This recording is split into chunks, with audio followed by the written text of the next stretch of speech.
15 अप्रैल 1912 को टाइटैनिक एक आइसबर्ग के टकराने से अपनी पहली ही यात्रा पूरी नहीं कर पाया। इसी अधूरे सफ़र को पूरा करने के लिए टाइटैनिक 2 एक बार फिर से समुद्र की लहरों के बीच उतरने जा रहा है।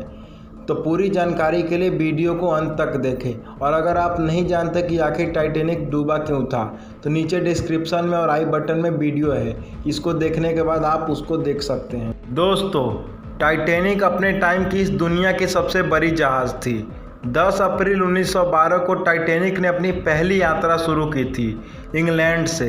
सभी यात्री मस्ती में मगन थे, क्योंकि टाइटैनिक उस समय के सबसे अनुभवी इंजीनियरों के द्वारा डिजाइन किया गया था और इसके निर्माण में उपलब्ध सबसे उन्नत तकनीकी का इस्तेमाल किया गया था। टाइटैनिक पर विलासिता की सारी सुविधाएं थी, स्विमिंग पूल, जिम, स्नान गृह और कैफ़े। और इसमें 3 श्रेणी थी। पहले श्रेणी के कमरों को महंगे फर्नीचर और अन्य सजावट से सजाया गया था। बिजली से चलने वाली 3 लिफ्ट थी। इस विशालकाय शिप को बनाने वाले थॉमस एंड्रयू को टाइटैनिक का असली हीरो माना जाता है। लेकिन इतनी सुविधाओं और सुरक्षा के बाद 2 दिन की यात्रा करने के बाद तेज गति के कारण 12 अप्रैल को ही टाइटैनिक को 6 बर्फ़ की चट्टानों की चेतावनी मिली थी। लेकिन कैप्टन को लगा कि बर्फ़ की चट्टान आइसबर्ग आने पर जहाज़ मुड़ जाएगा, लेकिन बदकिस्मती से जहाज़ बहुत बड़ा था और रडार बहुत छोटा।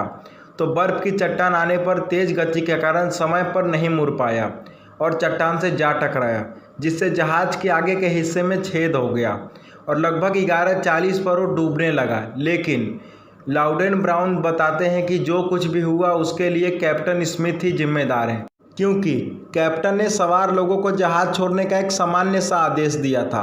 उन्होंने ये नहीं बताया था कि जहाज़ खतरे में है। उन्होंने बताया कि पहली लाइफ बोट पर सिर्फ 27 लोगों को ही भेजा गया था, जबकि उसमें 65 लोग आ सकते थे।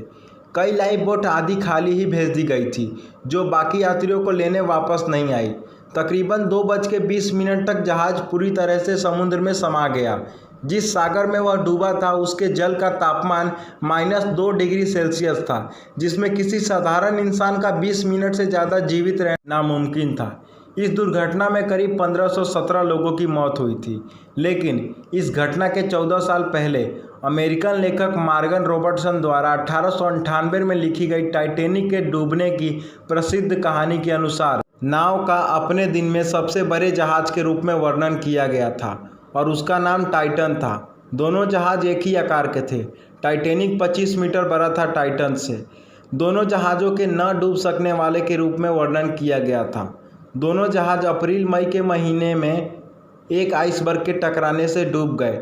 दोनों ही जहाज़ों पर हज़ारों यात्रियों के होने के बावजूद लाइफ बोट न्यूनतम संख्या में नहीं थे। तो अगर आपको भी ऐसी जहाज़ में सफ़र करने का मन हो तो टाइटैनिक की हूबहू कॉपी टाइटैनिक 2 110 साल बाद 2022 में फिर से समुद्र की लहरों से टकराएगा और यह जहाज़ उसी रास्ते पर चलेगा जिस रास्ते पर चलते हुए टाइटैनिक एक हादसे का शिकार हुआ था। इतना ही नहीं, इस जहाज़ में भी उतने ही यात्री होंगे जितना कि पहले जहाज़ में थे। टाइटैनिक में करीब 3547 लोग सवार थे। टाइटैनिक 2 को आधुनिक सुविधाओं से लैस किया जाएगा। इसमें आधुनिक नेविगेशन और रडार उपकरण लगे होंगे, जिससे संभावित हिमखंडों को पहले ही देखा जा सके। पहले के जहाज़ की तुलना में अधिक लाइफ बोट होगी। टाइटैनिक 2 को ऑस्ट्रेलियाई कंपनी ब्लू स्टार लाइन द्वारा चीन में निर्माण किया जा रहा है। इसका निर्माण लंबे समय तक विवाद में फंसा रहा।